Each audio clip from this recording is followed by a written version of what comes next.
महान दानी ऋत्विक ध्वज के जीवन के सामने हमारा जीवन कुछ भी नहीं। आप हमें केवल पता बताएं। सच में सम्राट, आप एक महान त्यागी हैं, इसीलिए आपके गुणों ने आपका मार्ग पहले से ही तय कर रखा है। क्षमा करना देवी, हमें कोई मार्ग दिखाई नहीं दे रहा है। जिस स्थान से मार्ग बंद दिखे वही होगी आपकी दिशा। आज्ञा दीजिए सम्राट।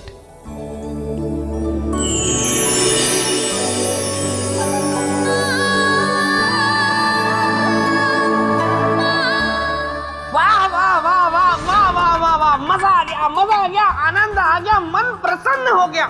मतलब जब से समूची सृष्टि का निर्माण हुआ तब से लेकर अब तक मेरे मित्र विक्रमादित्य जैसा राजा कोई दूसरा नहीं हुआ। वाह वाह वाह, धन्य है भारतवर्ष, धन्य है उज्जैनी नगरी और धन्य हूँ मैं जिसे विक्रमादित्य जैसा मित्र मिला। क्या कहते हैं राजा भोज? सच कहा आपने बेटा। सम्राट विक्रमादित्य जैसा राजा ना कभी था और ना होगा। देवी, अगर आप अनुमति दे दें तो मैं राजन से कुछ शब्द कहना चाहता हूँ। हाँ, इसके बाद मैं एकदम चुप रहूंगा, कुछ नहीं कहूंगा, चुपचाप बैठूंगा, लेकिन अनुमति दे दीजिए। ठीक है बेताल, कहिए। हाँ तो राजन, मैं ये कहना चाहता था, इस सृष्टि में दो तरह के पुरुष होते हैं राजन। एक होते हैं ज्ञानी पुरुष और दूसरे होते हैं अज्ञानी पुरुष। ज्ञानी पुरुष वे होते हैं जो सब कुछ जानकर भी अनजान नहीं बनते, और अज्ञानी पुरुष वे होते हैं जो सब कुछ जानकर भी अनजान बने रहते हैं, जैसे आप। क्योंकि आप जानते हैं कि मेरे मित्र जैसा राजा ना तो कोई हुआ है और ना होगा, लेकिन उसके बाद भी आप उसके सिंहासन के पीछे हट किए हुए हैं और देवियों को भी कष्ट दे रहे हैं, है ना देवी? सही कहा ना मैंने? सही कहा या गलत कहा, जो भी कहा बहुत कहा। अब मैं कहूंगी और आप सिर्फ सुनेंगे। तो राजन, सम्राट विक्रमादित्य उस स्वर्ण पोटली को खोजते हुए कठिन रास्ते पर चल पड़े, अपने लक्ष्य की तरफ।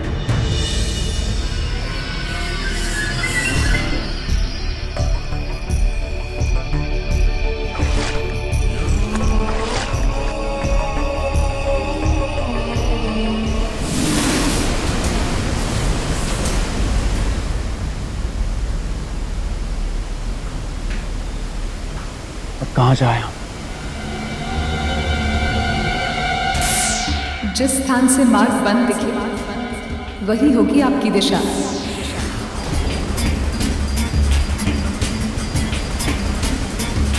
किंतु उस देवी के अनुसार जहां मार्ग दिखना बंद हो जाए वही हमारी दिशा है। इसका मतलब स्वर्ण पोटली प्राप्त करने का असली मार्ग इसी झरने के भीतर है।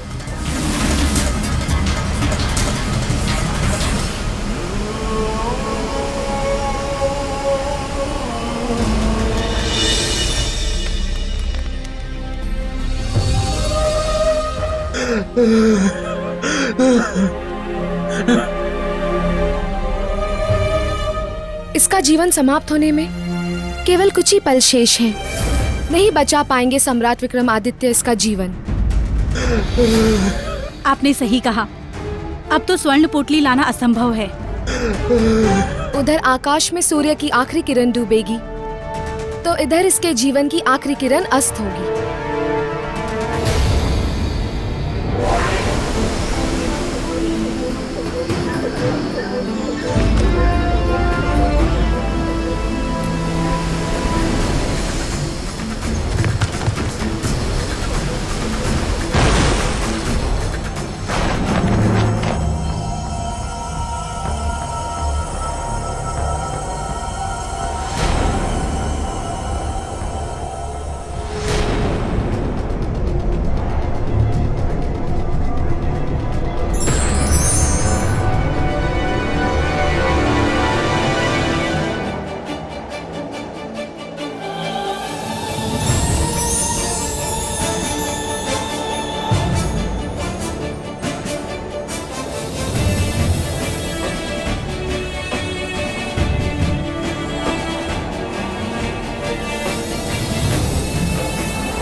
और इस प्रकार सम्राट विक्रमादित्य स्वर्ण पोटली पाने में असफल रहे।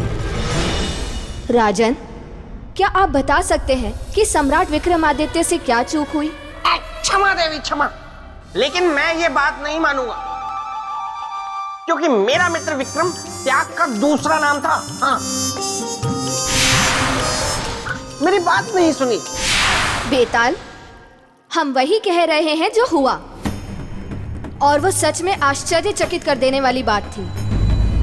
राजन, बताइए, इस पूरी परीक्षा में सम्राट विक्रमादित्य से कहाँ चूक हुई? बोलिए राजन, बोलिए ना। वैसे तो आप बहुत बोलते रहते हैं, लेकिन जब जब मेरे मित्र विक्रम का कोई प्रश्न आ जाता है, आप एकदम चुप्पी साध लेते हैं, धीर गंभीर हो जाते हैं, कुछ नहीं बोलते। लेकिन आपको बोलना होगा, इस प्रश्न का उत्तर देना होगा आपको। बोलिए बोलिए बोलिए, बोलते क्यों नहीं? आप क्यों मौन है? आप बोलिए, आप सोच। बेताल! क्षमा देवी क्षमा, मैं मुझे कुछ कीजिएगा मत। मैं चुप रहूंगा, मैं कुछ नहीं बोलूंगा। मैं यहाँ से चला नहीं जाऊंगा, मैं यहीं रहूंगा। पास में जाकर मैं बैठ जाऊंगा और आपको देखूंगा।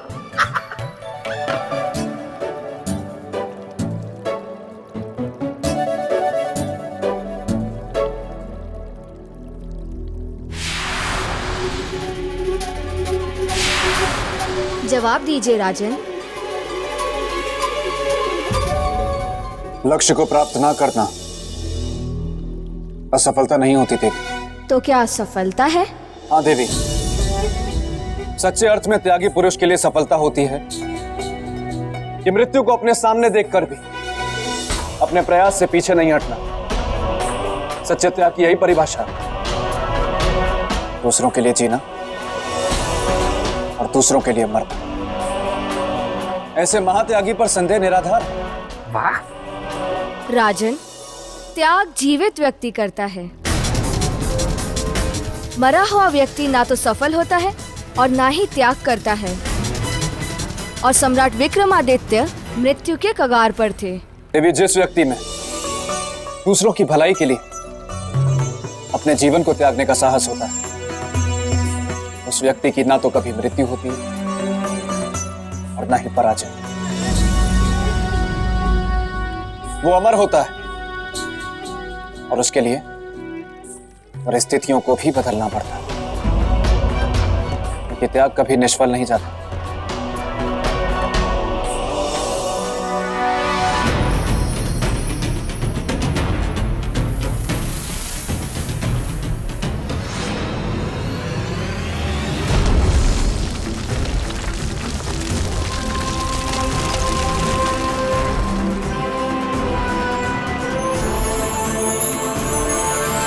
अब हमारा संकल्प पूरा हुआ। पहुंच गए स्वर्ण पोटली के पास। अब हमारे मित्र को बचा लेंगे हम।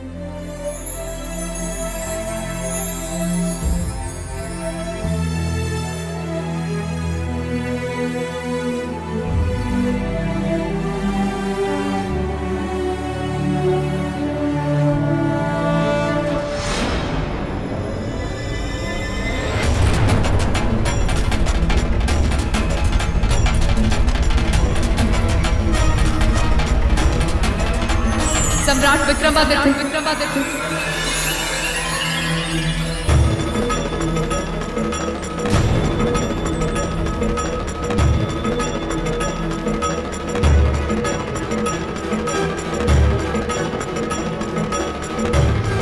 देवी, आप?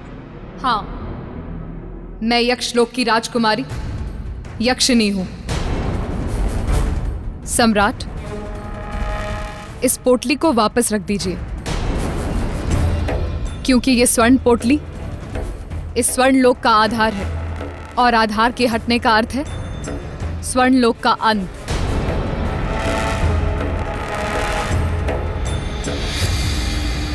क्षमा करना देवी, परंतु ये स्वर्ण पोटली हम आपको वापस नहीं कर सकते, क्योंकि ये किसी के जीवन का आधार है, और इसे वापस करने का अर्थ है उसके जीवन का अंत। किसके? हमारे मित्र मित्र? ऋत्विक ध्वज। स्वर्ण पोटली से जीवन की रक्षा? किंतु जीवन की रक्षा तो दवा से होती है ना? बीमार मनुष्य की रक्षा दवा से होती है देवी, परंतु हमारे मित्र बीमार नहीं है। तो फिर? महादानी है वो, और इसीलिए हमारा इस स्वर्ण पोटली को उन तक पहुंचाना आवश्यक है। कृपया हमें इसे ले जाने का मार्ग बताएं, जिससे ये स्वर्ण लोक भी नष्ट न हो। और आप इस पोटली को भी साथ ले जाएं। हाँ देवी। तो फिर इसे यहाँ से ले जाने का एक ही मार्ग है। वो क्या है? यदि आप अपना शीश काटकर इस स्वर्ण पोटली के स्थान पर रख दें,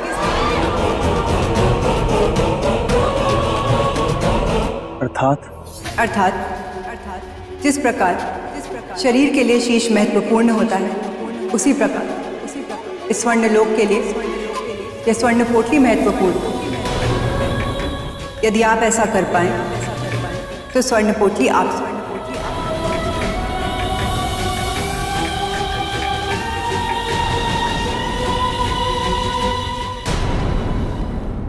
बताइए राजन, सम्राट विक्रमादित्य किस चीज का त्याग देंगे? अपने जीवन का या स्वर्ण पोटली का? राजन, प्रश्न बहुत उलझा हुआ है और आप बहुत सुलझे हुए मनुष्य हैं। इसीलिए कहता हूँ, क्यों उलझ रहे हैं इस प्रश्न उत्तर की पहेली में? छोड़ दीजिए सब। कह दीजिए देवी से कि मैं इस प्रश्न का उत्तर नहीं दूंगा, मैं जा रहा हूँ अपने राज्य, मुझे और भी बहुत कार्य है। सोचिए राजन, जब आप अपने राज दरबार में पहुंचेंगे तो वहां आपका कैसा भव्य स्वागत होगा। आप पर पुष्प वर्षा होगी, आपकी आरती उतारी जाएगी राजन, आरती। और फिर विरह गीत भी गाए जाएंगे, मंगल गीत गाए जाएंगे। राजा भोज पधारो राजा भोज, अखियां तरस गई दर्शन को। राजा भोज पधारो राजा भोज, अखियां तरस गई दर्शन को। क्षमा देवी क्षमा, मैं भावनाओं में बह गया, इसलिए ये कह गया। बेताल, अब अगर आप चाहते हैं कि आपकी आवाज हमेशा के लिए कौवे जैसी ना रहे, तो आप एकदम शांत रहेंगे। जी देवी। तो राजन बताइए, सम्राट विक्रमादित्य किसका त्याग देंगे? जीवन का या स्वर्ण पोटली का? निश्चित रूप से उन्होंने अपना जीवन त्यागा हो। इतने विश्वास से आप कैसे कह सकते हैं कि उन्होंने अपना जीवन ही त्यागा होगा? आपकी इस बात का आधार क्या है? निस्वार्थ त्याग, किसी और के जीवन को बचाने की उनकी इच्छा, धर्म और वचन को निभाने का संकल्प, और ये केवल वही कर सकता है जो जानता हो कि अमरता और मोक्ष केवल सच्चे त्याग से ही प्राप्त होता है। ठीक है देवी,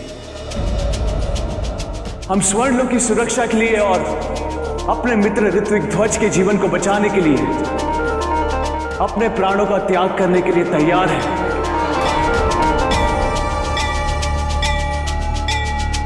किंतु इसके बदले में आपको मेरा एक काम करना होगा देवी। क्या? हमारी मृत्यु के बाद आपको ये स्वर्ण पोटली हमारे मित्र ऋत्विक ध्वज को जाकर देनी होगी।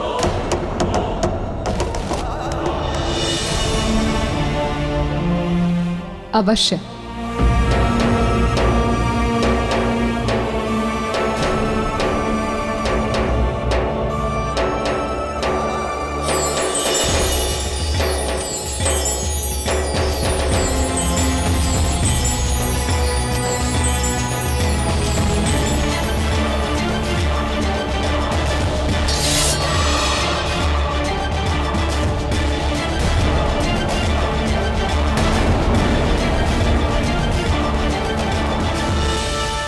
हे परमपिता, अब साक्षी है हमारे इस प्राणों के त्याग की।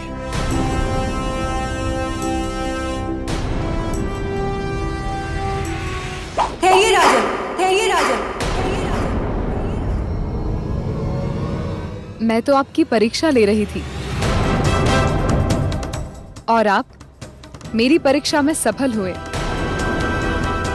आप निसंदेह इस संसार के सबसे सर्वश्रेष्ठ और योग्य त्यागी हैं, इस स्वर्ण पोटली को धारण करने योग्य। लीजिए।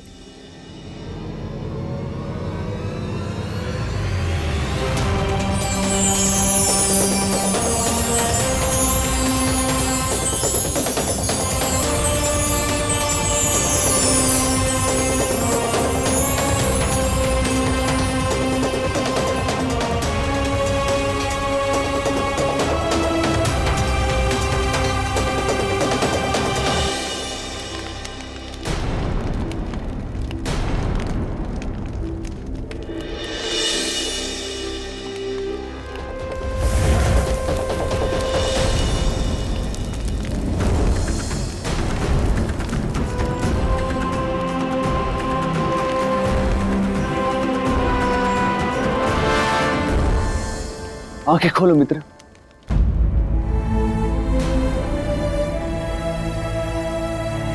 मित्र, हमने आपको वचन दिया था कि हम अवश्य आएंगे।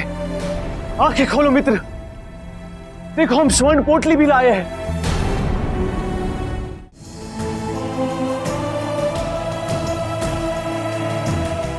देखिए मित्र, उठिए, आंखें खोलिए मित्र।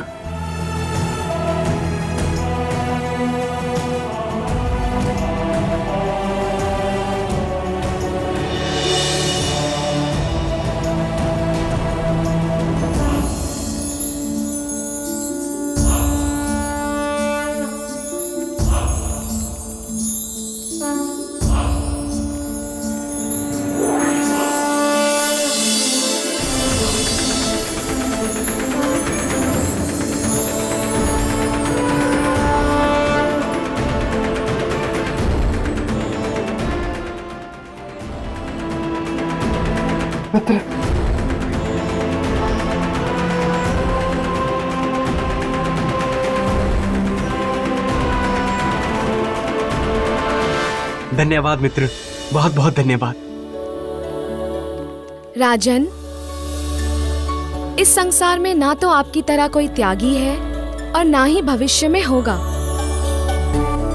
जिस तरह देवों में देवेंद्र श्रेष्ठ हैं, उसी तरह नरों में आप नरेंद्र होंगे, अर्थात मनुष्य में इंद्र।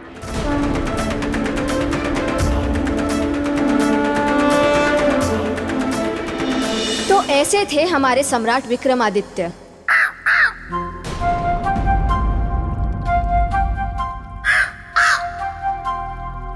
देवी, यदि आप उचित समझें तो बेताल को अपनी आवाज वापस कर दें। ये सही कह रहे हैं।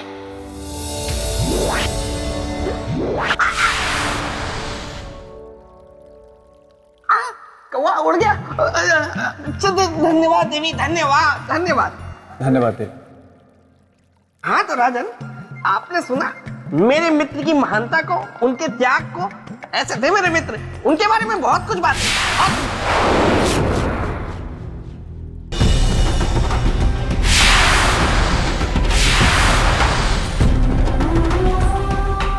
इसलिए इस सिंहासन को धारण करने के लिए सम्राट विक्रमादित्य के समान त्याग का होना आवश्यक है। अब स्वयं को परखिए और बताइए, क्या आप में उनके समान त्याग का गुण है?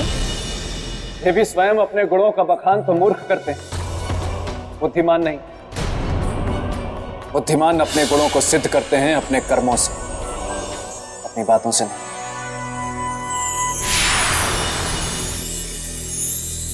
राजा भोज, कोशिश चाहे कितनी भी बार कर लो, बातें चाहे कितनी भी बड़ी बड़ी कर लो, लेकिन मेरे रहते मेरे मित्र के सिंहासन पे तो नहीं बैठ पाओगे।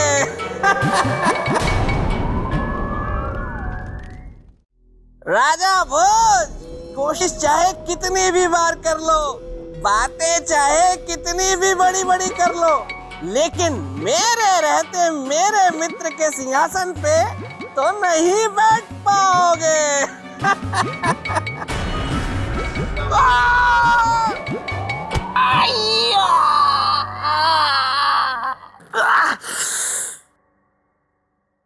अच्छा हुआ किसी ने देखा नहीं।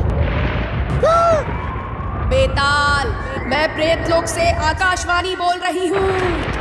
अब से लेकर अगले कुछ समय तक तुम्हारे मुंह से ना नहीं निकलनी चाहिए, चाहे कोई भी प्रश्न हो, तुम्हें हाँ ही कहना है, क्योंकि अगले कुछ समय तक नकारात्मक नक्षत्र चल रहा है। अगर इसमें कोई बेताल नकारात्मक उत्तर देगा तो वो बेताल हमेशा के लिए गधा बन जाएगा। अब जब तक पुनः आकाशवाणी ना हो, तुम्हें हाँ ही बोलना पड़ेगा, सिर्फ हाँ।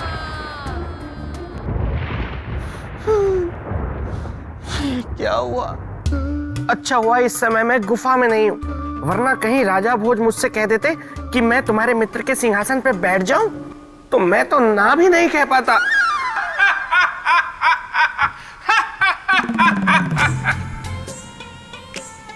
विवाह कुंडल तुम? हाँ, मैं विवाह कुंडल प्रेत लोक में बनाता हूँ जोड़े, कुछ ज्यादा कुछ थोड़े। तो जाके जोड़े बनाओ प्रेत लोक में, यहाँ क्या करने आए हो? अरे मुझे बेतालनी मिली थी, उसने मुझे बताया कि तुम उससे विवाह करने के लिए तैयार हो गए हो। उसी ने मुझे यहाँ भेजा है मुहूर्त निकालने और तारीख निश्चित करने के लिए। पर उससे पहले मैं सुनिश्चित कर लूं तुम्हारे मुख से, क्या तुम उससे विवाह करने के लिए तैयार हो? तुम्हें हाँ ही बोलना पड़ेगा, अन्यथा तुम हमेशा के लिए गधे बन जाओगे। क्या करूं? ना भी तो नहीं बोल सकता। अरे बोलो। हाँ। अरे वाह वाह वाह वाह वाह, इसका मतलब मैं जो मुहूर्त निकालूंगा उसमें तुम विवाह करने के लिए तैयार हो? हाँ। क्या तुम वादा करते हो कि तुम अपनी बात से नहीं पलटोगे? अरे कोई तो प्रश्न ऐसा करो जिसका उत्तर हाँ या ना में ना देना पड़े। इसका मतलब तुम विवाह के लिए तैयार हो? वाह वाह वाह वाह वाह, अगली पूर्णमासी को तुम्हारा विवाह सौंदर्य लेखा के साथ निश्चित हुआ है। अब मैं चलता हूँ।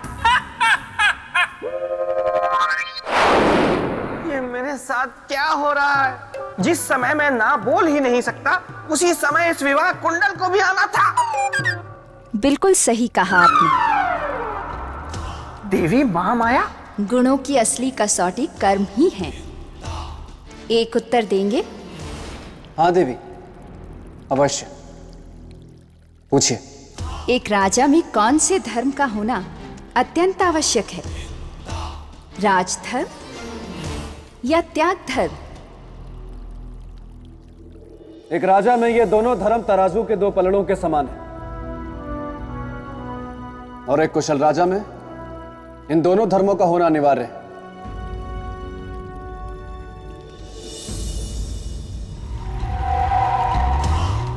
किंतु आपकी दृष्टि में इन दोनों में बड़ा कौन है? त्याग धर्म या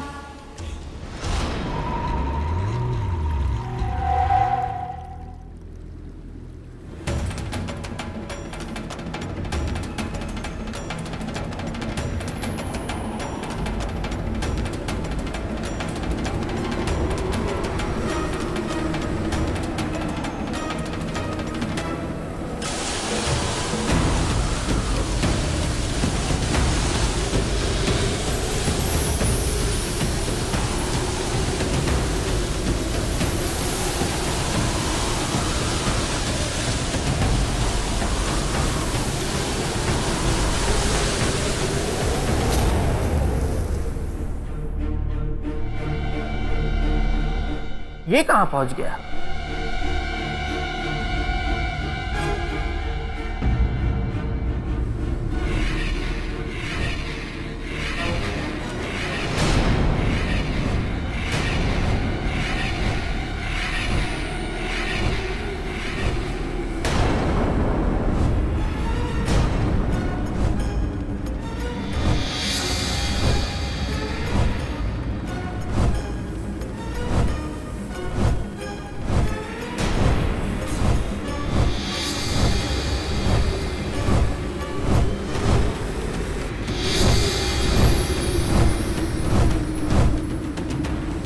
ये पक्षी राजा भोज को कहां ले जा रहे हैं? इसे इनसे चाहिए क्या?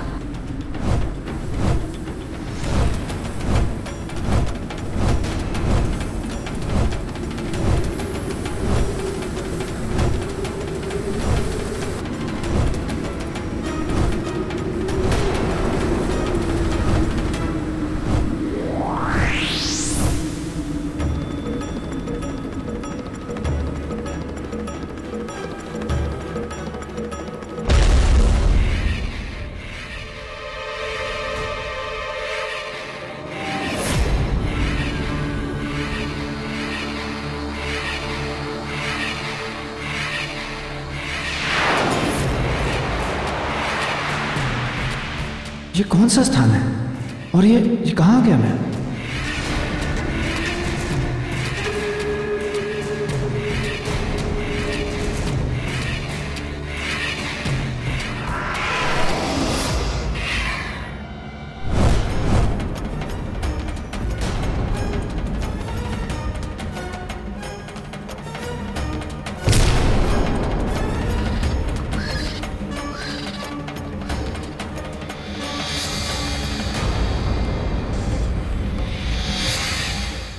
कौन हो तुम और मुझे यहां क्यों लाए हो? मैं इन पक्षियों का राजा हूं, पक्षीराज।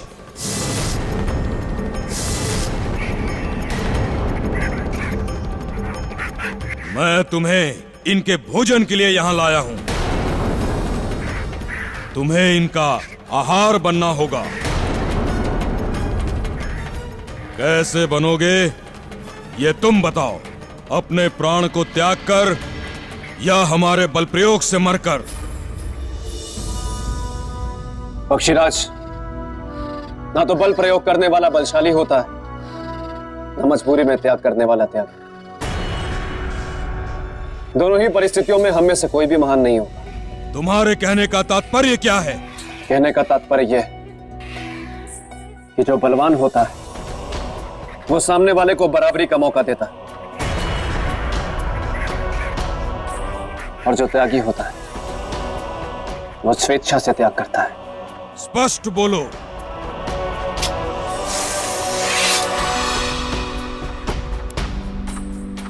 यदि तुम सच में बलवान हो तो मुझसे युद्ध करो। अगर तुम जीते तो मैं तुम्हारी प्रजा का आहार बनूंगा, और यदि मैं जीता तो तुम मुझे वहीं छोड़कर आओगे जहां से मुझे लाए। मुझे तुम्हारी चुनौती स्वीकार है।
भोज, वाह! पराक्रम तो तुम में है, वो भी अद्भुत।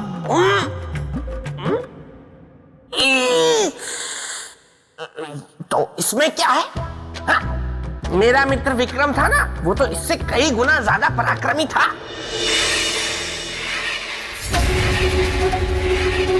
मैं हार गया प्रजाजनों, मुझे क्षमा करना। मैं तुम लोगों की भूख शांत ना कर सका, इसीलिए आप सब मुझे खाकर अपनी भूख शांत करें।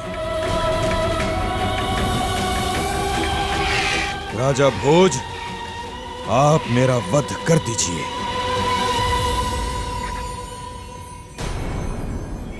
नहीं पक्षीराज, आप ऐसा नहीं करेंगे। आप एक राजा हैं, और राजा का कर्तव्य होता है प्रजा का पालन करना। किंतु मैं अपनी प्रजा के पालन में असफल हो गया। मैं अपनी प्रजा को आहार नहीं दे सका, इसीलिए अब केवल यही एक मार्ग है। नहीं, मैं अभी हूं, और मेरे होते हुए आपकी प्रजा भूखी नहीं मरेगी।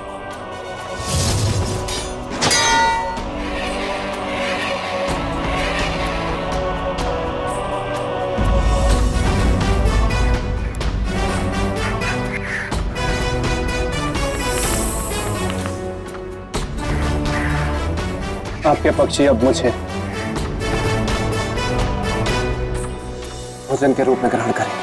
नहीं नहीं, ये नहीं हो सकता। अरे राजा भोज को पता नहीं है कि उसने अपने प्राणों को कितने बड़े संकट में डाल दिया है। अपने प्राणों का त्याग करेंगे मुझसे जीतने के बाद भी? हाँ। नहीं, ये तो अनर्थ हो जाएगा। नहीं पक्षीराज, अनर्थ तो तब होगा जब मेरे जानने के बाद मेरी आंखों के सामने आपके पक्षी भूख से मरेंगे। जिस जीवन के त्याग से दूसरों को सुख और संतोष मिले, वही सच्चा त्याग है। इसलिए आप मेरे त्याग को स्वीकार करें।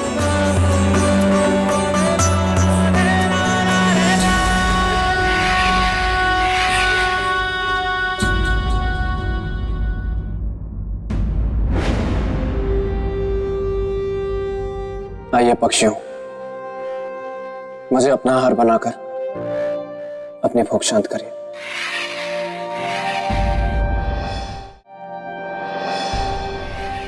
नहीं राजन, आप विजेता हैं और हम नियम के अनुसार आपके इस त्याग को स्वीकार नहीं कर सकते। नहीं पक्षीराज, विजेता होने से पहले मैं एक मनुष्य हूं और मनुष्य का पहला धर्म है किसी के प्राण की रक्षा करना। अपने जीवन को त्याग कर? यदि एक जीवन को त्याग कर तो एक जीवन का भला हो, तो उस जीवन को त्याग देना चाहिए पक्षीराज। आइए पक्षियों, अब और विलंब ना करें, मुझे अपना आहार बनाएं।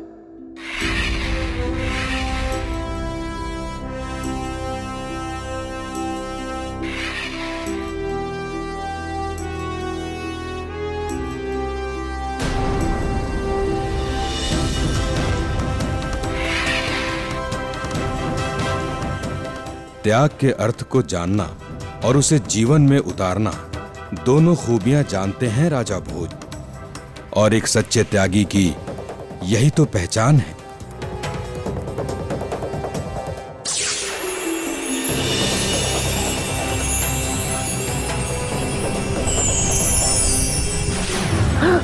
राजा भोज गायब हो गए, त्याग की कसौटी में मैदान मार गए।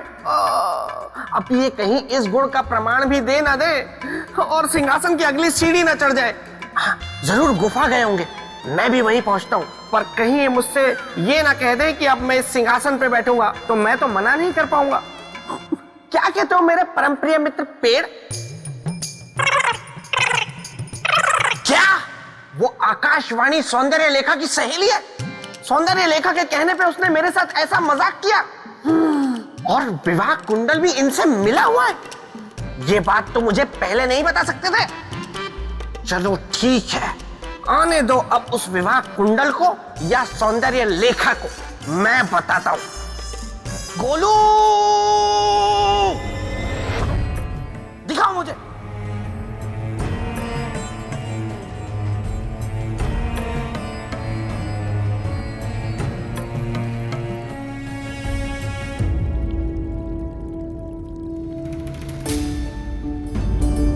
देवी आप ये? हाँ, मैं कबूतरों को भोजन दे रही हूँ, क्योंकि भूख और भोजन का बहुत गहरा संबंध है। हाँ देवी, भूख ना हो तो संसार परिश्रम ही ना करे, सारे जीव आलसी हो जाए। सच कहा आपने।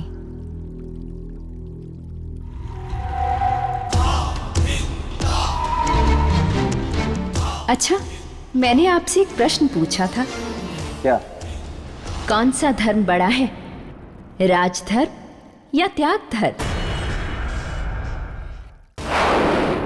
प्रणाम देवी, मैं आ गया। बेताल, तुम फिर से यहाँ आ गए? व्यवधान डालने में तुम्हें आनंद आता है क्या? नहीं नहीं नहीं नहीं, नहीं। वो तो देवी, जब भी मैं आपको देखता हूँ ना, तो मेरे मन में आपसे मिलने की अभिलाषा उछल पड़ती है, तो मैं यहाँ कूद जाता हूँ। मैं कोई राजा भोज से मिलने थोड़े ही आता हूँ। वैसे भी जिसका मित्र विक्रम हो, वो राजा भोज से मिलने क्यों आएगा? वैसे राजन, देवी ने आपसे जो प्रश्न पूछा है ना, उसका उत्तर बहुत कठिन है ना देवी? बेताल, प्रश्न मैंने पूछा है, उत्तर सरल है या कठिन उसकी चिंता तुम्हें करने की कोई आवश्यकता नहीं। नहीं, लेकिन देवी मैं तो ये बेताल,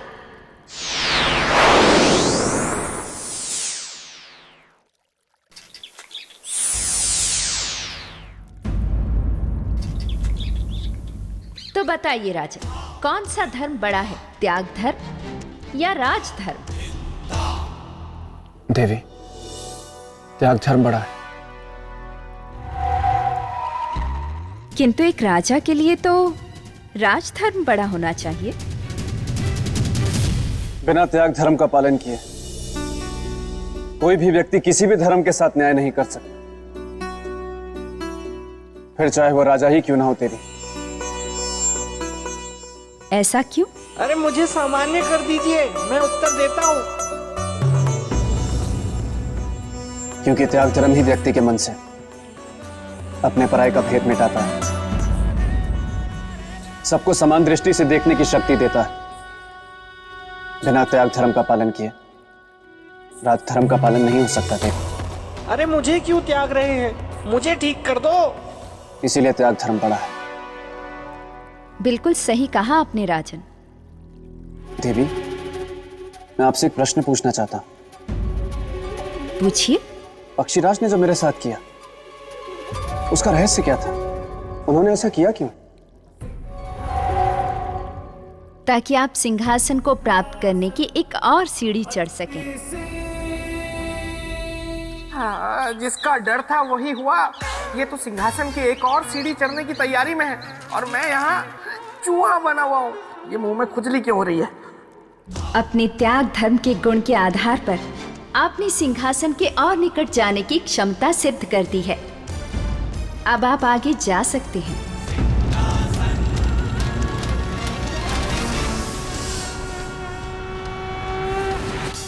किंतु याद रहे, आगे भी आपको इन्हीं गुणों और योग्यताओं को बनाए रखना होगा। आपकी इस बात को सदा ध्यान में रखूंगा देवी।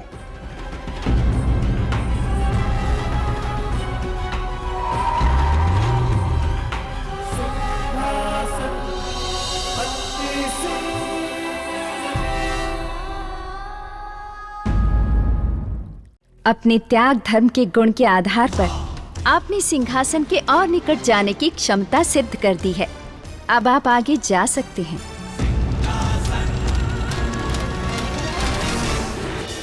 किंतु याद रहे,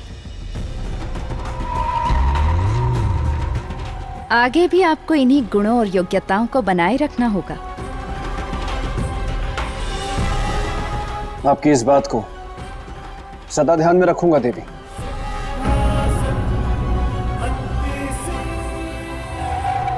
क्षमा देवी, क्षमा, कृपा करके मुझे सामान्य करती जाइए। देवी, मैं सम्राट विक्रमादित्य का मित्र हूँ, मेरे साथ ऐसा मत कीजिए। ये चूहा बन के कब तक रहूंगा?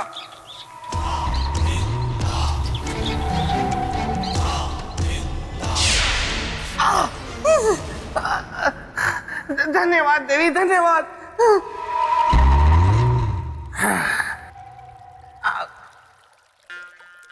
राजन, आप फिर से भ्रमजाल में फंसे। मैं अब भी आपको कह रहा हूं कि अपने मन में उठ रहे इस झूठे स्वप्न को भूल जाइए, क्योंकि आप कभी सम्राट विक्रमादित्य के सिंहासन तक नहीं पहुंच सकते। अरे देखिए, शुरू में परीक्षाएं सरल होती हैं, कोई बालक भी उत्तीर्ण कर सकता है, लेकिन जैसे जैसे आप सिंहासन के निकट पहुंचते जाएंगे, परीक्षाएं और कठिन होती जाएंगी, और जटिल होती जाएंगी, फिर आप उनका हल नहीं निकाल सकते। इसलिए अभी भी कहता हूँ राजन, मेरे साथ वापस निकल चलिए। आइए, चलिए चलिए। राजन, राजन, राजन,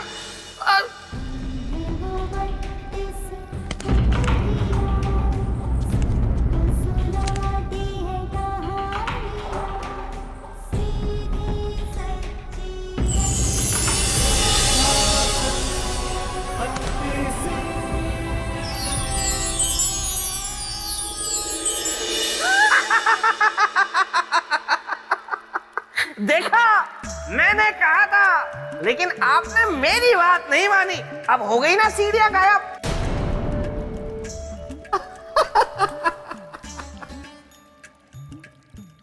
बेताल, मैं जानता हूं ये एक साधारण सिंहासन नहीं है।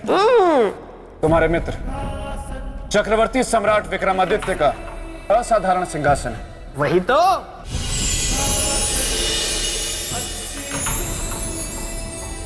मेरा नाम है चंद्रकला और मैं इस सिंहासन में न्याय की प्रतीक हूं।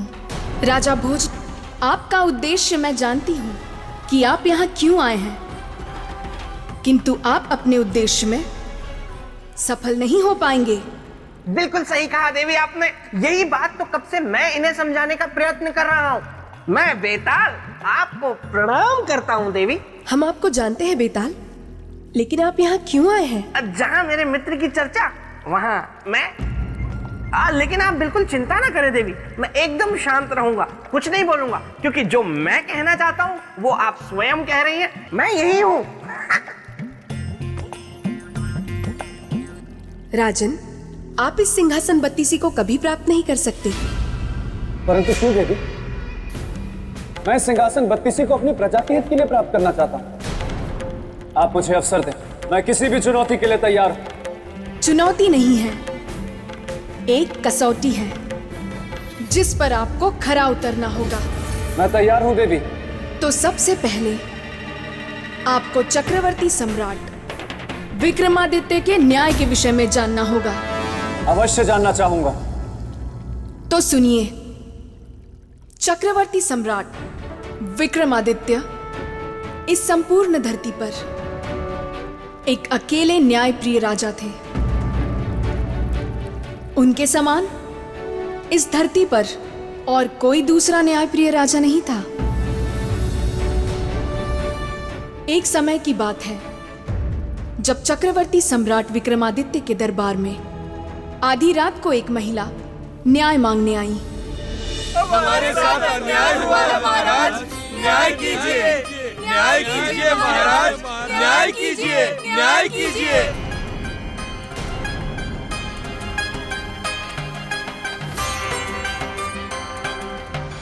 बताइए देवी, क्या अन्याय हुआ है आपके साथ? सम्राट, मेरे पति की हत्या की गई है।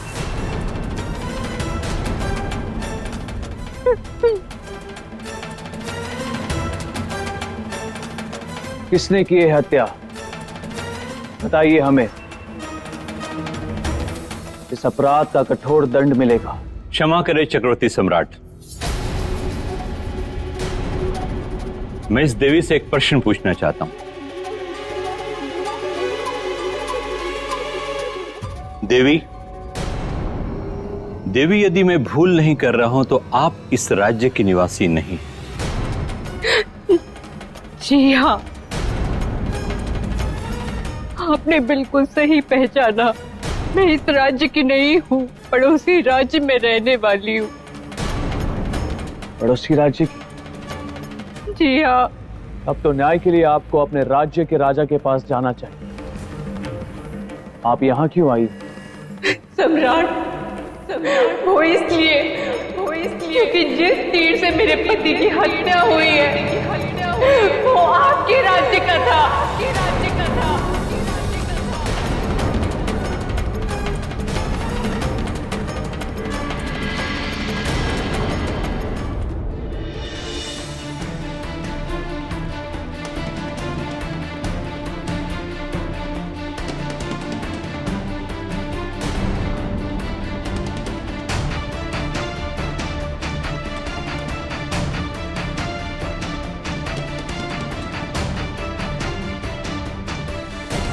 हमारे राज्य का तीर?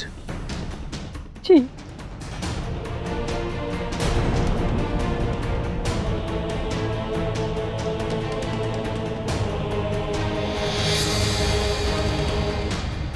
ये वही तीर है सम्राट, जिससे मेरे पति की हत्या हुई है।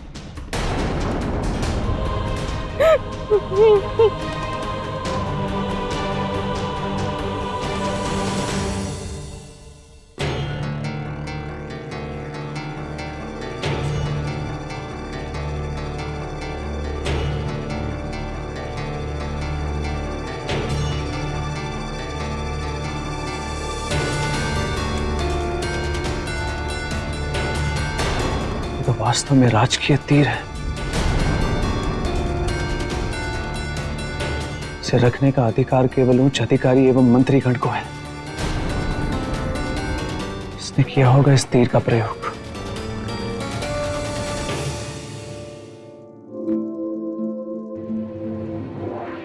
आप निश्चिंत रहे देवी, आपके पति के हत्यारे को अवश्य दंड मिलेगा। न्याय के मंदिर से आप खाली आंचल नहीं जाएंगी।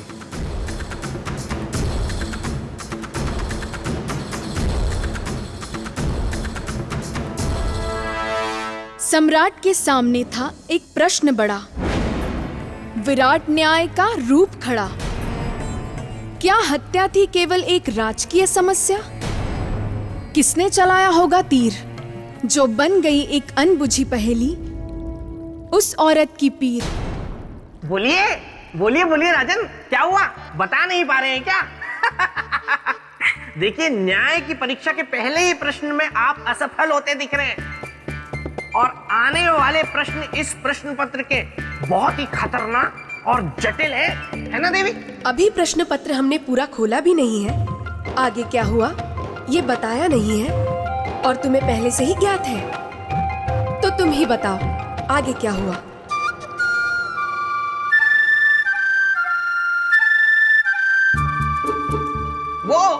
वो देवी, मैं तो केवल अनुमान लगा रहा था कि जब पहला ही प्रश्न इतना सर घुमा देने वाला है तो आगे आने वाले और प्रश्न कितने जटिल होंगे।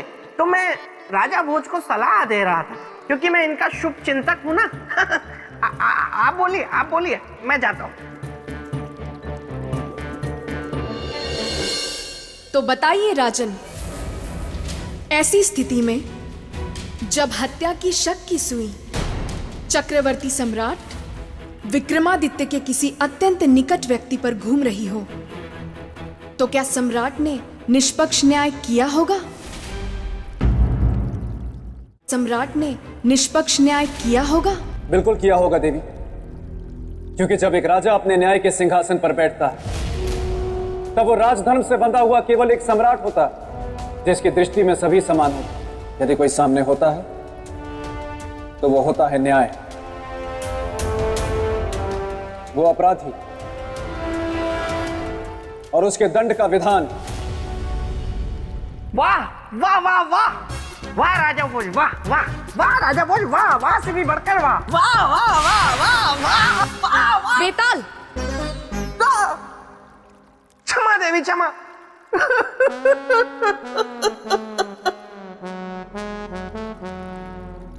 देवी, ये जानकर कि वो तीर राजकीय है और सम्राट के किसी निकट व्यक्ति ने चलाया है, तो सम्राट ने क्या किया? राजन, सम्राट विक्रमादित्य ने अपने मंत्रियों की एक सभा बुलाई।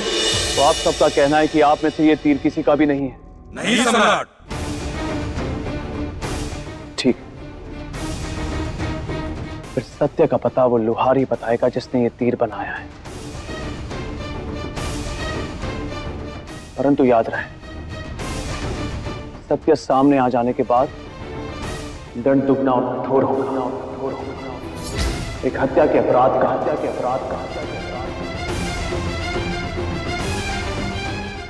और दूसरा सत्य छिपाने।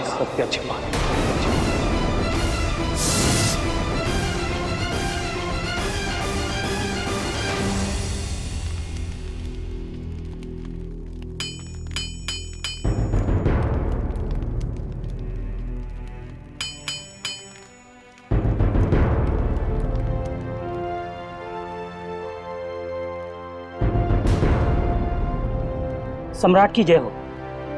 सम्राट, आप यहाँ कारखाने में मुझे आदेश करके बुलवा लिया होता, आपने क्यों कष्ट किया?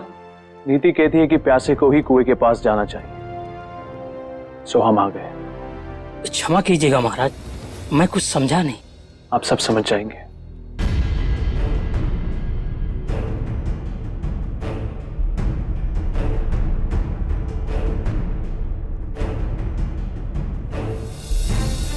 इस तीर को ध्यान से देखिए और बताइए कि ये तीर आपसे किसने बनवाया है? सम्राट है तो लोहार हमारे लिए एक तीर ऐसा बनाएं जिसका निशाना कभी चूके ना, और जिसको लगे उसका जीवन ले ले। जी महारानी।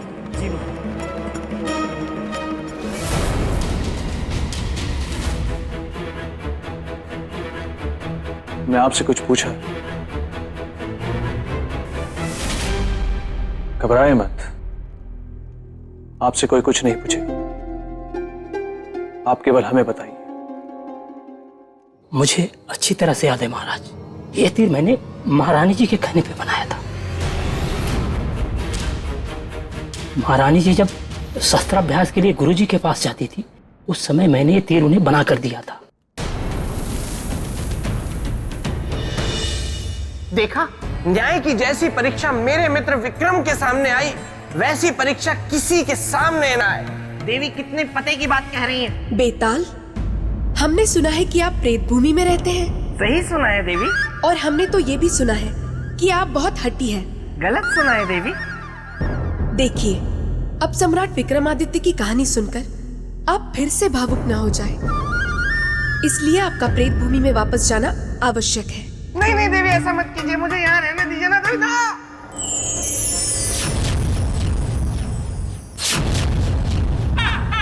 विवाह कुंडल? लगता है परीक्षा मेरे ही सामने आने वाली है।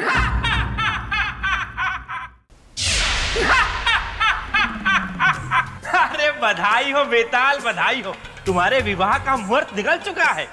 अरे इस कोने से बाहर निकलो, देखो प्रेत लोक में कैसे विवाह की तैयारियां चल रही हैं धूमधाम से।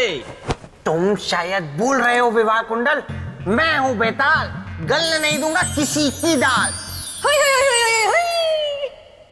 बेताल, विवाह के लिए तुमने स्वयं हाँ कहा था, अब तुम नहीं कर सकते इनकार, करना ही होगा मुझे स्वीकार। आओ आओ सौंदर्य लेखा, तुम्हारी ही कमी थी, अकेली आई हो, अपनी सहेली को साथ नहीं लाई। कौन सहेली? आकाशवाणी, जिसने तुम्हारे कहने पे झूठी आकाशवाणी की थी और विवाह कुंडल के साथ मिलकर मुझसे धोखे से विवाह के लिए हाँ करवाई, और धोखे से कराई गई हाँ हाँ नहीं होती। अब और वो मेरे भाई शक्ति सुरमा जो बना देते हैं सबका जुर्मा, उनके सामने भी तो तुमने हामी भरी थी, विवाह के लिए हाँ करी थी। वो मेरी हाँ नहीं थी, वो मेरा डर था, और डर से और धोखे से करवाई गई हाँ नहीं मानी जाएगी।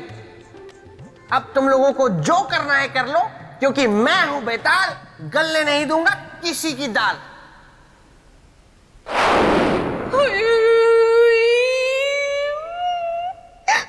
चिंता मत करो बेताली, मेरा नाम भी विवाह कुंडल है। मेरे दिमाग में एक युक्ति है, कान यहाँ लाओ।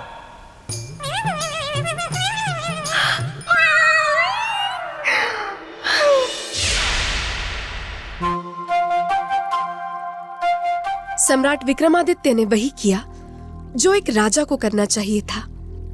वो सीधे आ पहुंचे महारानी चित्रलेखा के पास, जो सैन्य अभ्यास कर रही थी।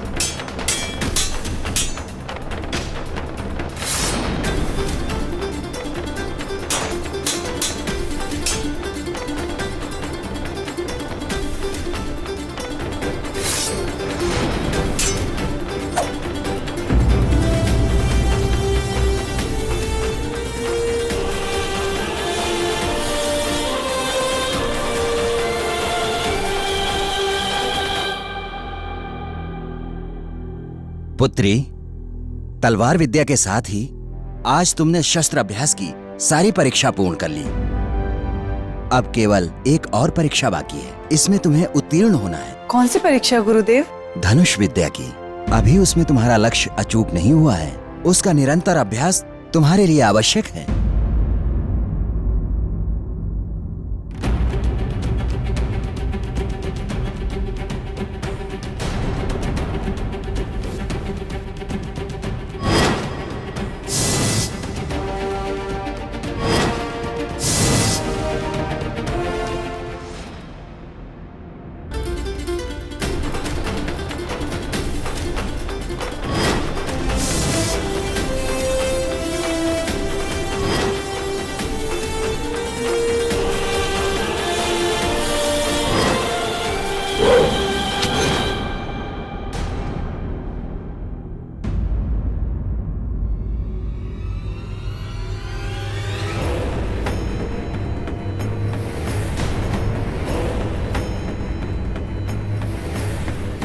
सम्राट, आप यहाँ पर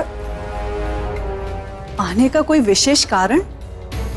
अत्यंत विशेष।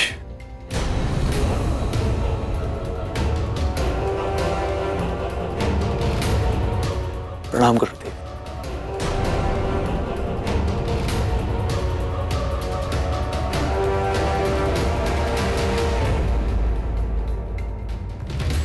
क्या सम्राट?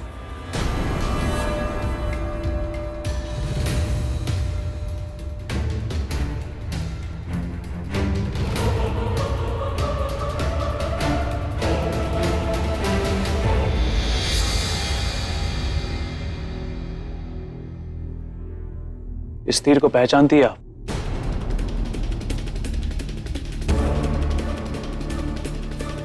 हाँ हाँ, अच्छी तरह।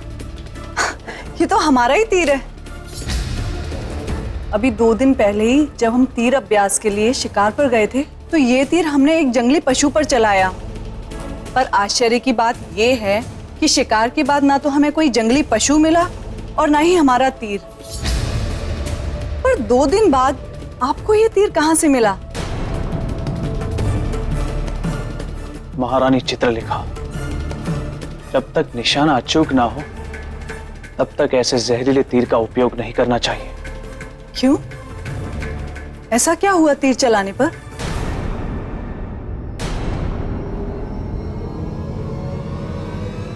बंदी बना लिया जाए इन्हें।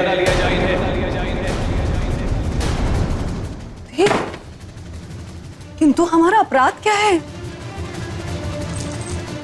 ये सब क्या है? आप हमें बताइए, हमारा अपराध क्या है?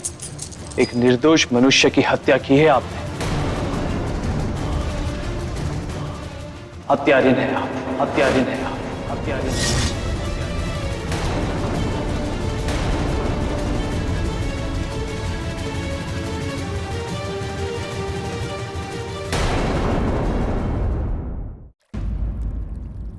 राजन, आपके विचार में जो सम्राट विक्रमादित्य ने किया, क्या वो सही था? मेरे विचार से सही था देवी। बिना किसी ठोस सबूत के किसी को बंदी बना लेना कैसे सही हो सकता है राजन? शायद ये कथा आपने ध्यान से सुनी नहीं है। महारानी के विरुद्ध कोई ठोस सबूत नहीं था, केवल संदेह था। देवी, न्याय का सिद्धांत यह कहता है कि जिस पर भी संदेह हो उसे सबसे पहले बंदी बना लेना चाहिए ताकि उससे पूछताछ हो सके। बिल्कुल सही कहा, बिल्कुल सही कहा राजा भोज आपने, क्योंकि मेरे मित्र विक्रमादित्य न्याय के मामले में कभी गलती कर ही नहीं सकते थे। देखा आपने, भले स्वयं की पत्नी क्यों ना हो, उन्होंने उसे भी बंदी बना लिया। लेकिन मेरे मित्र की जगह अगर आप होते और आपके सामने ये परिस्थिति होती तो क्या आप ऐसा करते? नहीं नहीं नहीं, नहीं। उत्तर मत दीजिए। उत्तर मुझे पता है, आप ऐसा नहीं करते, क्योंकि मेरे मित्र जैसा न्याय प्रेमी कोई हो ही नहीं सकता। मेरा मित्र विक्रम, विक्रम विक्रम, मेरा मित्र विक्रम। ये इतनी भयानक आवाज किसकी है? तुम्हारी है बेताल। मेरी?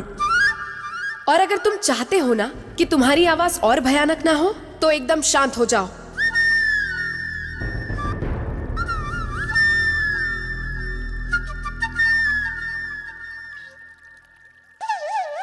तो राजन, आपके हिसाब से संदेह में आए व्यक्ति को तुरंत बंदी बना लेना चाहिए ताकि पूछताछ में रुकावट ना आए। जी देवी, और महारानी के संबंध में यह और भी आवश्यक था। वो क्यों? वो इसलिए देवी क्योंकि वो महारानी थी। यदि सम्राट उन्हें बंदी ना बनाता तो निष्पक्ष जांच के बाद भी प्रजा को उन पर विश्वास ना होता। मैं खुश हूं कि आप दोनों के विचारों में काफी समानता है। क्या कर रहे हो देवी? अब मुझे क्षमा कर दीजिए, मेरी बात तय कर दीजिए।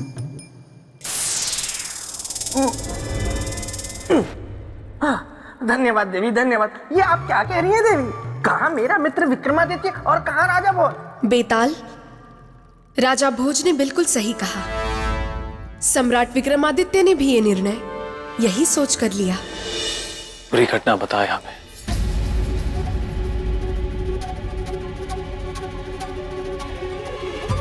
रात्रि का समय था। हम शिविर में सो रहे थे कि अचानक हमें एक पशु के आने की आहट सुनाई दी। वो पशु कोई हिंसक पशु होगा, बस यही सोचकर हमने धनुष पर बाढ़ चढ़ाया और आवाज की दिशा में तीर को छोड़ दिया।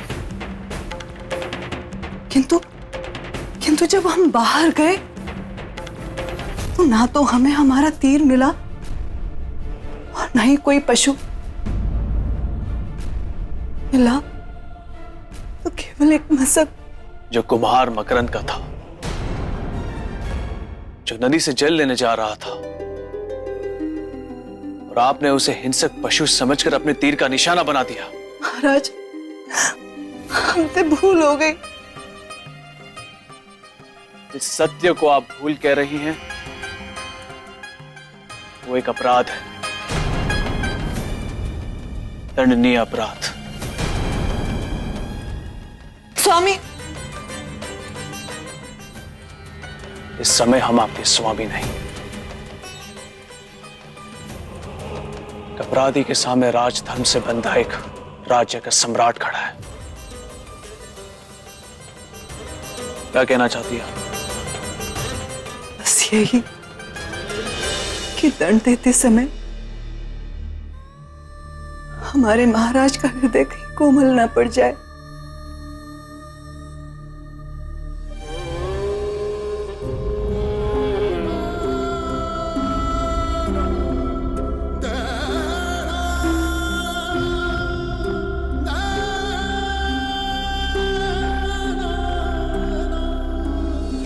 स्वामी, स्वामी,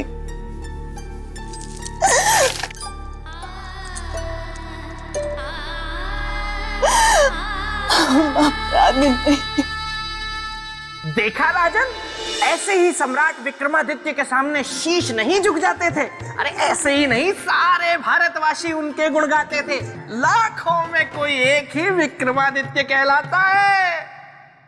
सही कहा आपने बेताल। तो राजन, सम्राट विक्रमादित्य मेरे परम प्रिय मित्र थे, इसलिए मैंने उनसे एक बार एक प्रश्न किया कि सम्राट, इस संसार में सबसे अधिक प्रेम आप किससे करते हैं? और मेरा ये प्रश्न किसी सम्राट या राजा से नहीं है, बल्कि एक साधारण मनुष्य से है, तो उत्तर दीजिए। तो पता है उन्होंने क्या उत्तर दिया? क्या उत्तर दिया? देवी, आप भी सुनिएगा। मेरे मित्र ने उत्तर दिया कि इस समस्त संसार में उन्हें सबसे अधिक प्रेम है अपनी पत्नी चित्रलेखा से। वो चित्रलेखा जिसे बंदी बनाने का आदेश उन्होंने दे दिया था, वो चित्रलेखा जिसे वो कारागार में डलवा चुके थे, वो चित्रलेखा जिसे हत्या के आरोप में वे सजा सुनाने वाले थे। देवी, अगर आप अनुमति दे दे तो इससे आगे की कथा मैं सुना दूं। कृपया मुझे सुनाने दीजिए ना। नहीं बेताल। देवी, अनुमति दे दीजिए ना। देखिए, मेरे मित्र की कथा है तो मुझे भी अवसर अवश्य मिलना ही चाहिए ना। देखिए, अगर आप ना कहेंगी तो मेरे पेट में बुलबुले उठने लगेंगे और फिर मैं ना चाहते हुए भी बीच में बोलूंगा जो मैं नहीं चाहता। इसलिए मुझे अनुमति दे दीजिए ना देवी। ठीक है बेताल, अनुमति है। तो राजन, एक बार मेरे मित्र सम्राट विक्रमादित्य के शयन कक्ष में एक चूहिया घुस गई। बेताल, क्षमा देवी, क्षमा, मैं भावनाओं में बह गया, इसीलिए ये कह गया। अब नहीं। तो राजन, राज दरबार में थे सारे राज दरबारी और फरियादी, और उनके सामने थे सम्राट विक्रमादित्य।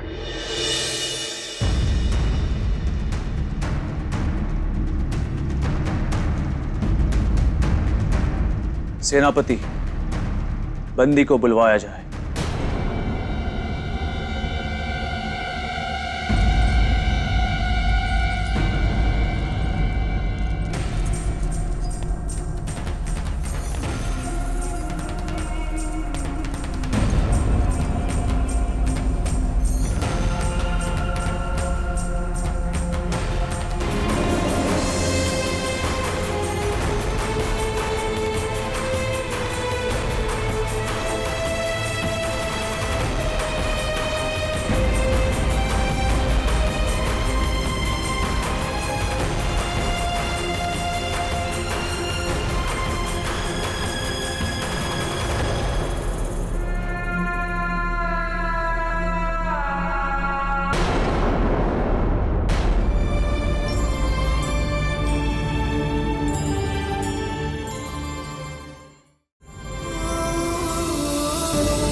धन्यवाद सम्राट। एक नारी होकर नारी के जीवन को उजाड़ने वाली, क्या बिगाड़ा था मेरे पति ने तुम्हारा? क्यों मार डाला उन्हें? क्यों आग लगा दी मेरे जीवन में, मेरे सुहाग को? जब क्यों? बोलो, उत्तर दो। क्या पाया तुमने उन्हें मारकर?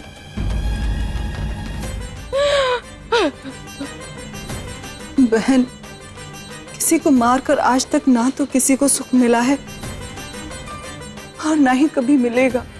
झूठ बोलती है तू।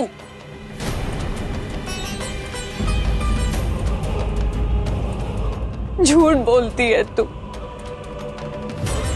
बहन, झूठ ही बोलना होता, कभी सत्य ना बोलती।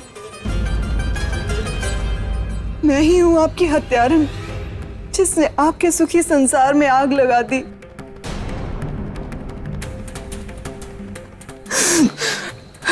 इसलिए सम्राट से प्रार्थना है कि मुझे दंड दिया जाए,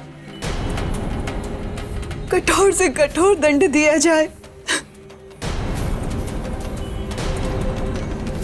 सम्राट, इस हत्यारन को दंड देकर मुझे न्याय दीजिए।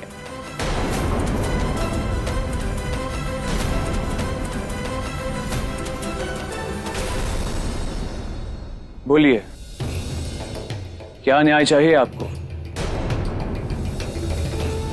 इस अपराधी को आजीवन बंदी गृह में डालने का दंड या फिर मृत्यु दंड? नहीं सम्राट,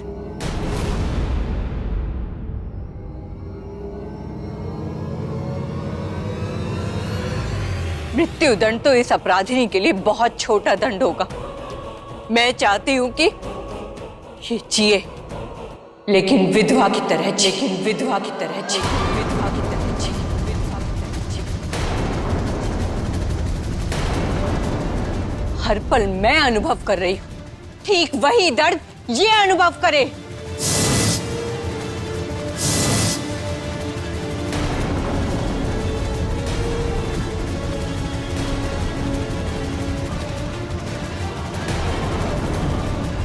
मैं चाहती हूं कि इसके पति की हत्या मैं अपने हाथों से करूं।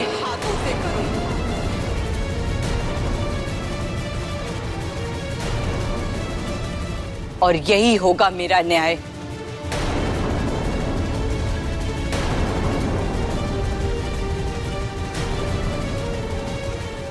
समस्या विकट थी, विकराल थी। एक तरफ था न्याय और दूसरी तरफ सम्राट विक्रमादित्य के प्राण। न्याय की रक्षा करने का अर्थ था विक्रमादित्य को अपने प्राणों की आहुति देनी पड़ती, और अगर ऐसा वो नहीं करते तो न्याय की मूरत हो जाती खंडित। फिर क्या हुआ देवी? महारानी चित्रलेखा स्वयं के लिए तो मृत्यु मांग सकती थी और उसे हंसते हुए स्वीकार भी कर सकती थी, लेकिन अपने पति की मृत्यु का कारण नहीं बन सकती थी। नहीं बहन, ऐसा अनर्थ मत करो बहन। आपके दोषी हम हैं, आप हमें दंड दीजिए, परंतु हमारे पति को नहीं। नहीं हत्यारन, तो सुहागन का दंड यही है, तेरी सुनी मांग।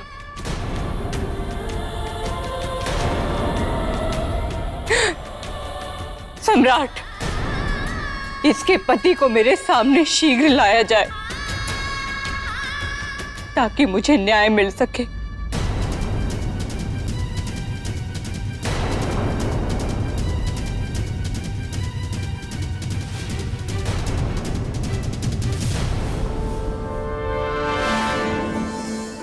देवी,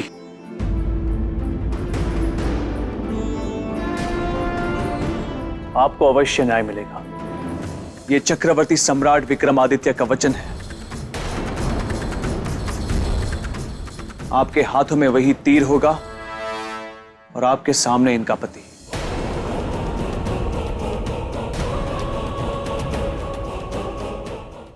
आपके हाथों में वही तीर होगा और आपके सामने इनका पति। नहीं सम्राट,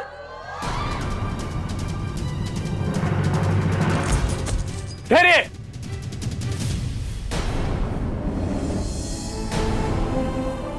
ले जाइए इन्हें। नहीं सम्राट,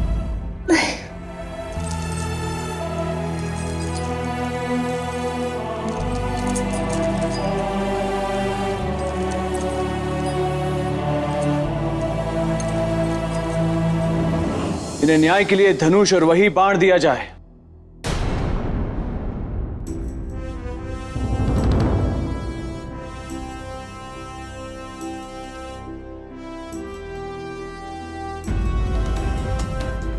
सम्राट, बुलाइए मेरे अपराधी को। मैं अभी और इसी क्षण उसका अंत करना चाहती हूँ। अवश्य देवी।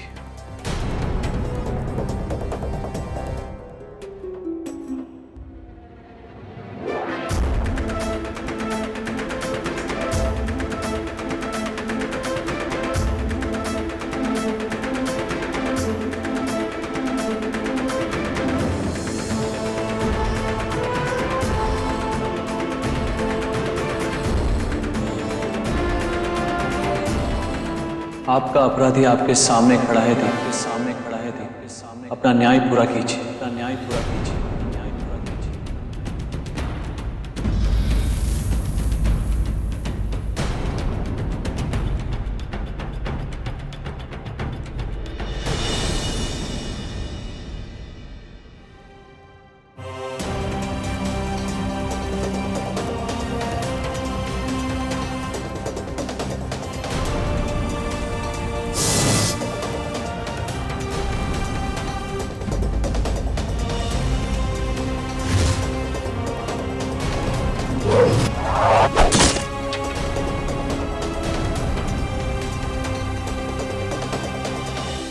देवी, ये क्या किया आपने?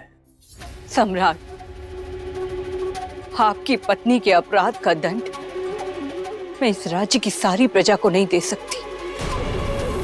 आपकी पत्नी ने तो मेरे पति की हत्या की थी, किंतु मैं जानबूझकर इस उज्जैनी की प्रजा को अनाथ कर दूं, ये नहीं होगा मुझसे। देवी, फिर आपके न्याय का क्या होगा और हमारे न्याय दिलाने के वचन का क्या होगा? न्याय प्रिय चक्रवर्ती सम्राट विक्रमादित्य, हमारा न्याय आप पर ऋण रहा। इस उज्जैनी पर, उज्जैनी की सारी प्रजा पर।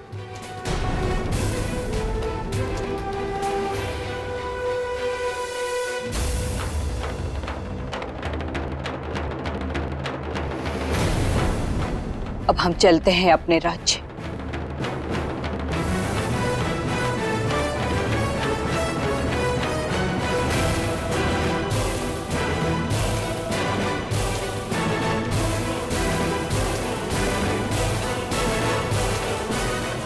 देखा राजन मेरे मित्र सम्राट विक्रमादित्य की न्यायशीलता को।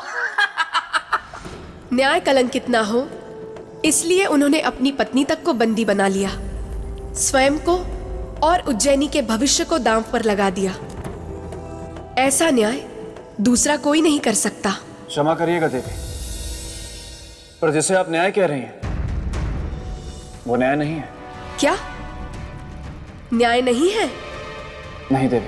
वाह वाह राजा भोज वाह। एक आप ही हैं इस संसार में सबसे बुद्धिमान जो मेरे मित्र विक्रमादित्य के न्याय की कथा सुनने के बाद ये कह रहे हैं कि उन्होंने जो किया वो न्याय नहीं था। नहीं था।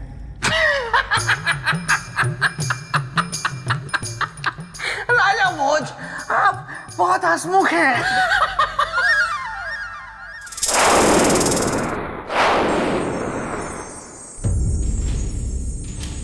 आप ये कैसे कह सकते हैं कि सम्राट विक्रमादित्य ने जो किया वो न्याय नहीं है? देवी, न्याय का अर्थ होता है न्याय मांगने वाले का भला, परंतु इस न्याय से तो सुनंदा का कुछ भला हुआ ही नहीं, बल्कि उसने जीवन दान देकर सम्राट के साथ साथ पूरी उज्जैनी का भला कर दिया। और जहां तक मुझे लगता है देवी, इस अपमानजनक परिस्थिति में सम्राट विक्रमादित्य को मुकुट उतारने तक पर विवश कर दिया होगा। सही कहा आपने, पर गंभीरता को सहजता में बदलना सम्राट भली भांति जानते थे।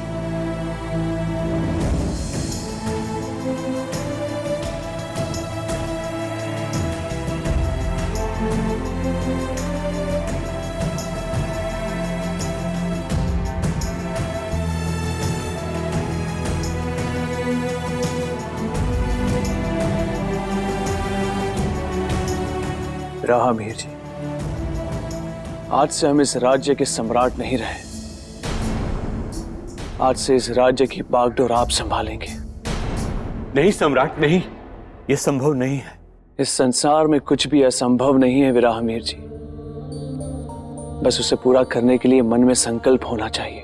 परंतु सम्राट, मैं आपका स्थान कैसे ले सकता हूं? आप सही कह रहे हैं, आप हमारा स्थान नहीं ले सकते, क्योंकि अब हम एक साधारण प्रजा है, और तब तक साधारण प्रजा रहेंगे जब तक उस स्त्री के न्याय के ऋण को चुका ना दे।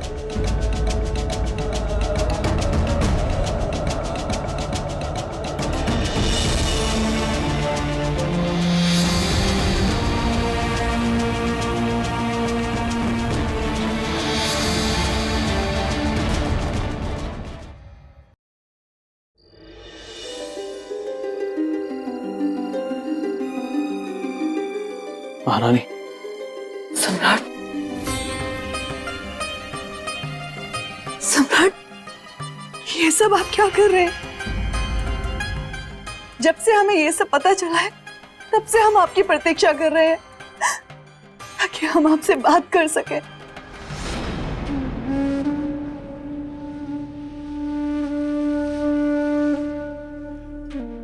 अब इस राज्य के सम्राट नहीं है हम महारानी। हमने वही किया है जो एक राजा को करना चाहिए। किंतु सम्राट, हमारे अपराध का दंड आप स्वयं को क्यों दे रहे हैं? आपको जो दंड देना है आप हमें दीजिए। इस अपराध से अब आप मुक्त हो चुकी हैं। सच्चे न्याय के लिए जो भी करना है वो हमें करना है, और सच्चा न्याय तभी होगा जब हम मकरंद की हुई मृत्यु की भरपाई स्वयं मकरंद बनकर करें। और जब ऐसा हो जाएगा तब हम समझेंगे कि हमने उस परिवार के साथ सच्चा न्याय किया। किंतु सम्राट, अपराधी हम हैं। आपको जो भी दंड देना है हम स्वीकार।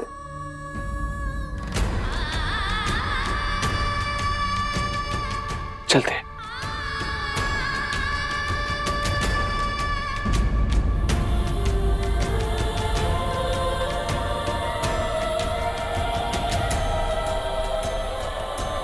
आपका सुख हमारा सुख, आपका दुख हमारा दुख, आपकी अच्छाई हमारी अच्छाई, और आपका अपराध भी हमारा अपराध।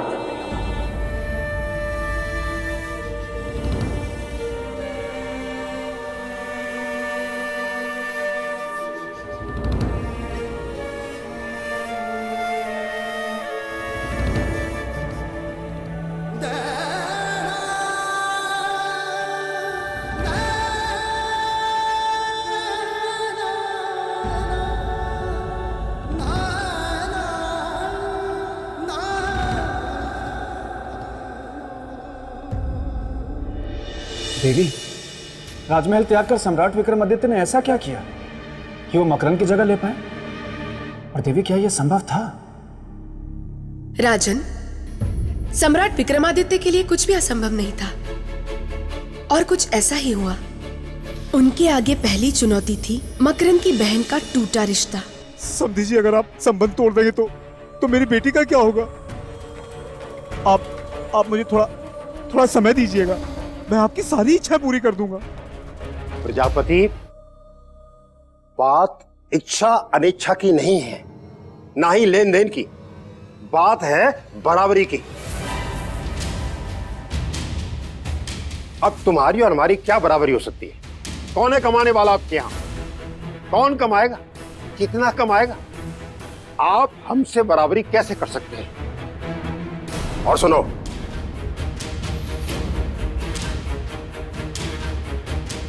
जो तुमने ब्याह में दिया था ना, वो इस पोटली में है। रखिए इस पोटली को, रखिए इसको। अब हम चलते हैं। सुनिए सुनिए तो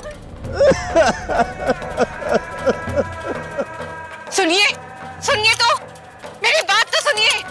रुक जाइए, रुक जाइए, रुक जाइए।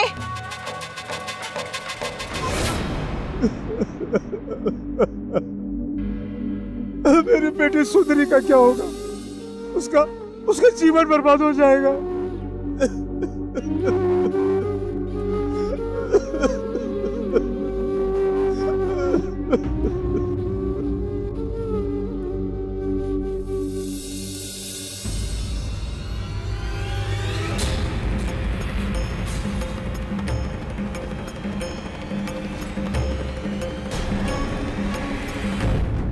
आपने मेरी चौखट पर पैर रखने का साहस भी कैसे किया? आपका ऋण चुकाने आए हैं, आपकी सहायता कर रहे हैं। हमें ना तो आपकी सहानुभूति चाहिए और ना ही किसी प्रकार की सहायता। कृपया कर चले जाइए, आप यहाँ से चले जाइए।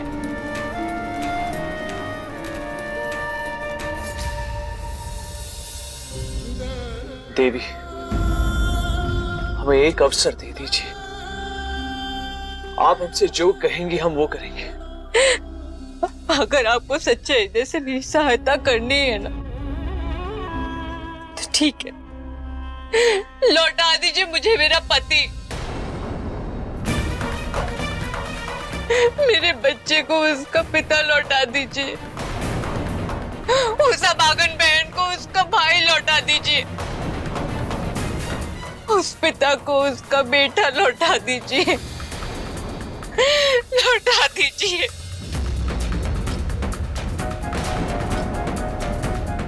नहीं ना, नहीं लौटा पाएंगे ना, तो चले जाइए आप यहाँ से, चले जाइए। देवी, कि ये सब सुनकर सम्राट विक्रमादित्य ने अपना इरादा बदल दिया होगा? क्या वो अपने राजमहल में लौट गए होंगे? नहीं देवी, जैसा कि आपने कहा था कि सम्राट विक्रमादित्य के लिए कुछ भी असंभव नहीं है, उनका आत्मबल ही उनकी शक्ति है, इसलिए मुझे नहीं लगता कि सम्राट विक्रमादित्य वापस गए होंगे। लेकिन मैं वापस आ गया हूं। देवी मुझे क्षमा कर दीजिए।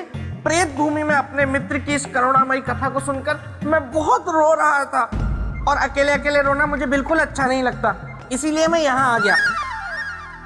ठीक है बेताल, तो सुनिए राजन, मकरंद की पत्नी से खरी खोटी सुनने के बाद सम्राट विक्रमादित्य के सामने संपूर्ण गांव उपस्थित था।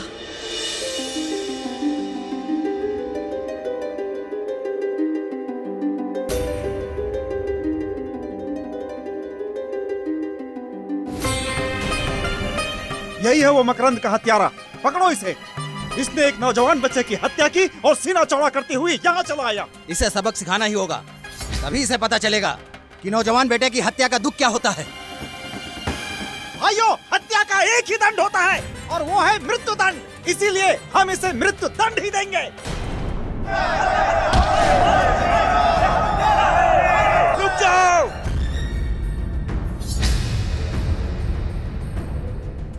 कोई इन्हें नहीं मारेगा, कोई भी इन्हें नहीं मारेगा।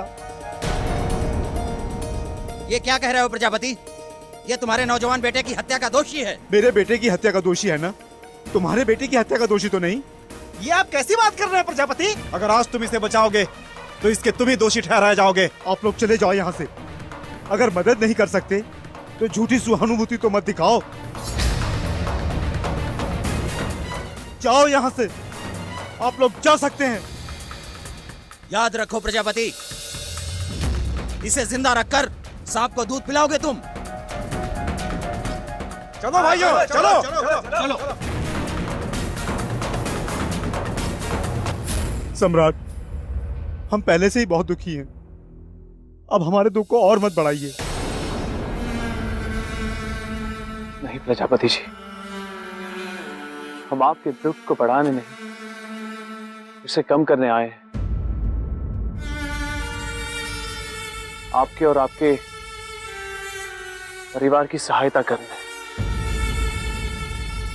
सम्राट, अगर आप सच में हमारी सहायता करना चाहते हैं तो यहां से चले जाइए।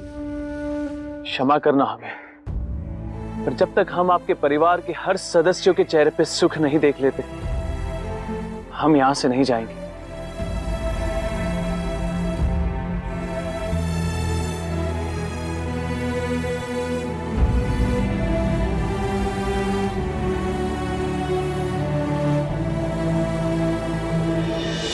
फिर क्या हुआ दीदी?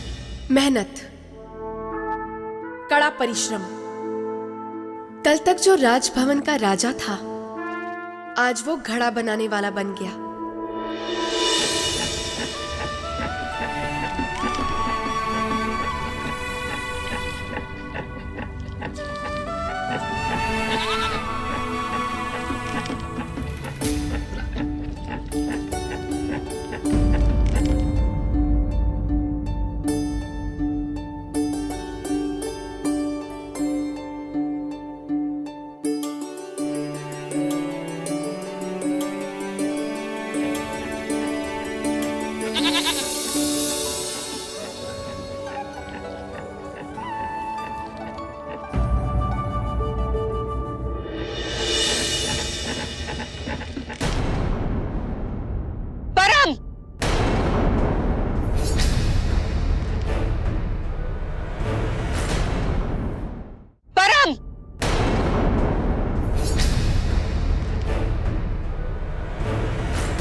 ये क्या है? ये सब करके क्या दिखाना चाहते हो इस संसार को? क्या बताना चाहते हैं कि आप बहुत न्यायप्रिय हैं? आप हमारे शुभ चिंतक हैं। क्या सिद्ध करना चाहते हैं? देवी, हम कुछ सिद्ध नहीं करना चाहते। हम तो आपकी और आपके परिवार की सहायता करने आए हैं। नाम मत लीजिए सहायता का। चलो यहाँ। देवी, देवी,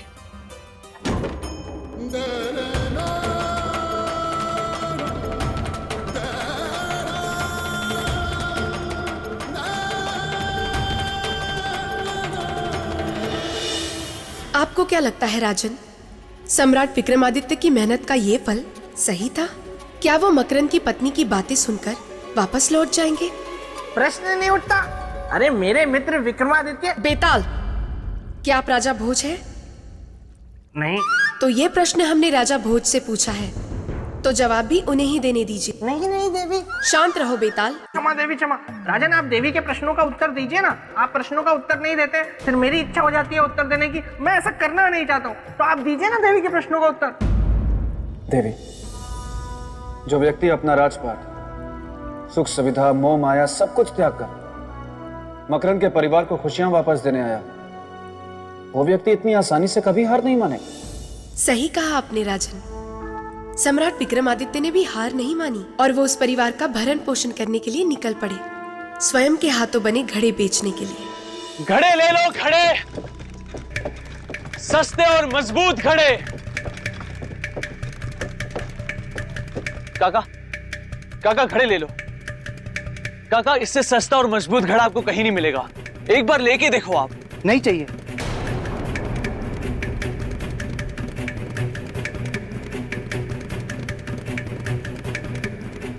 काकी, काकी घड़ा ले लीजिए। इससे सस्ता और मजबूत घड़ा आपको कहीं नहीं मिलेगा। नहीं घड़े वाले, हम केवल मकरंद के ही घड़े लेते हैं। हमें उसके घड़ों पर पूरा विश्वास है। मैं नहीं लूंगी।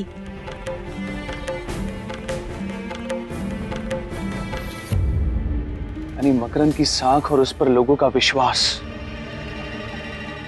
यही दो कारण है कि हमारे घड़े क्यों नहीं बिक रहे। हमें किसी भी हाल में इस परिवार के नुकसान की भरपाई करनी है। हमें किसी भी हाल में इस परिवार के नुकसान की भरपाई करनी है। इन घड़ों को हर हाल में बेचना होगा।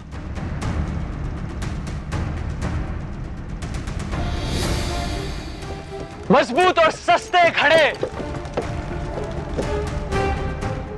काका, काका घड़े लेंगे आप? नहीं चाहिए। बहन जी एक घड़ा ले लीजिए। कितने का है ये घड़ा? आप दाम की चिंता मत कीजिए, इसकी मजबूती देखिए आप। अगर ये इस जमीन पर लुढ़क भी जाए ना तो भी टूटेगा नहीं। मिट्टी के बर्तन और जमीन पर लुढ़कने से ना टूटे, ऐसे तो सिर्फ मकरंद के घड़े हुआ करते थे। मैं आपको अभी दिखाता हूँ, आप भी देखिए।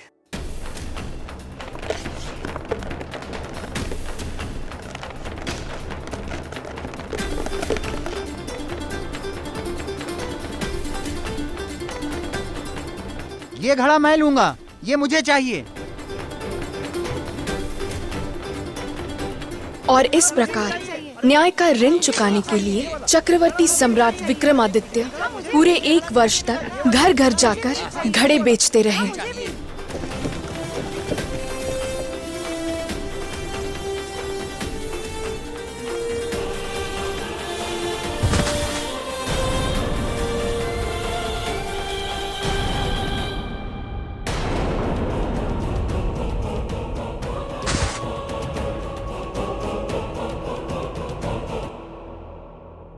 क्यों आए हैं आप यहाँ?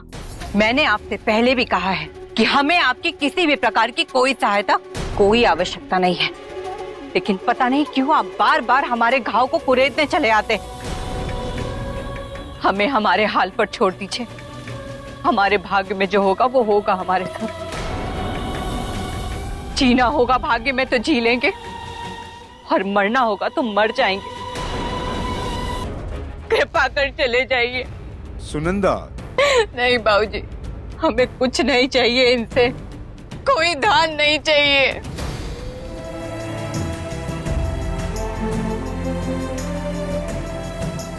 चलते हैं।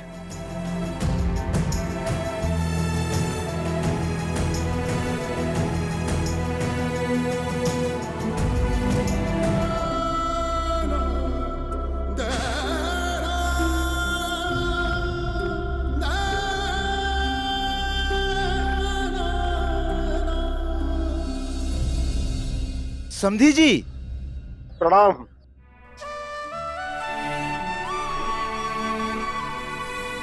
अरे समधी जी, आप आइए ना, अंदर आइए। नहीं नहीं, हम तो अपनी बहू को विदा कराने आए।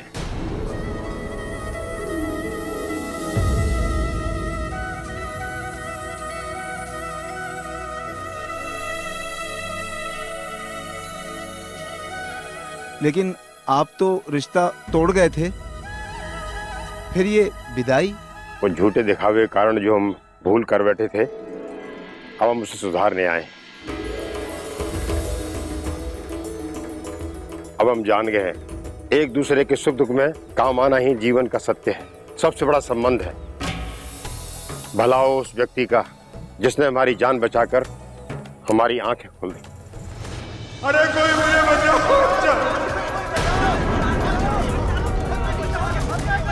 बचाओ, अरे मुझे कोई बचाओ, अरे हरिया, अरे मारो, अरे कोई बचाओ मुझे, बचाओ, अरे कोई मुझे बचाओ, बचाओ, कोई है, अरे बचाओ, बचाओ मुझे।